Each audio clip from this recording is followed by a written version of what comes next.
আসসালামু আলাইকুম। আমরা এখন কথা বলবো রসায়ন সম্পর্কে, ঠিক আছে? রসায়নের দ্বিতীয় বর্ষ, যারা দ্বিতীয় বর্ষে পরীক্ষা দিতে যাচ্ছে, ঠিক আছে, 22 তারিখ থেকে যাদের পরীক্ষা শুরু হবে তাদের ক্ষেত্রে আমি একটা কথা বলবো, সেটা হচ্ছে দেখো, যে বিষয়গুলো আছে যেমন অর্গানিক কেমিস্ট্রি, ইনঅর্গানিক এবং ফিজিক্যাল কেমিস্ট্রি, ঠিক আছে, ওয়ান, সবগুলাই ওয়ান। তো চেষ্টা করবে সবচেয়ে যেটা সেটা হচ্ছে মানে এক্সপ্লেন করে লেখার জন্য, বিশেষ করে ইনঅর্গানিক কেমিস্ট্রিটা তোমাকে এটা মাস্ট এক্সপ্লেন করে লিখতে হবে, ঠিক আছে? মানে একদম শর্টে শর্টে শর্টে শর্টে, এটা আসলে আমাদের অনার্স লাইফের লেখা না, টাইপস না, ঠিক আছে?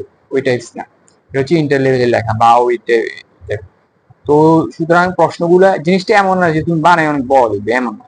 আমি বলতেছি মানে যেটাই লিখবা মানে এক্সপ্লেন করে লিখবা, মানে ক্লিয়ার করে লিখবা। আর আরেকটা জিনিস হচ্ছে স্যারকে বুঝাইতে হবে যে তুমি ওই বিষয়ে ভালো জানো, ঠিক আছে? এটা হচ্ছে মূল বিষয়।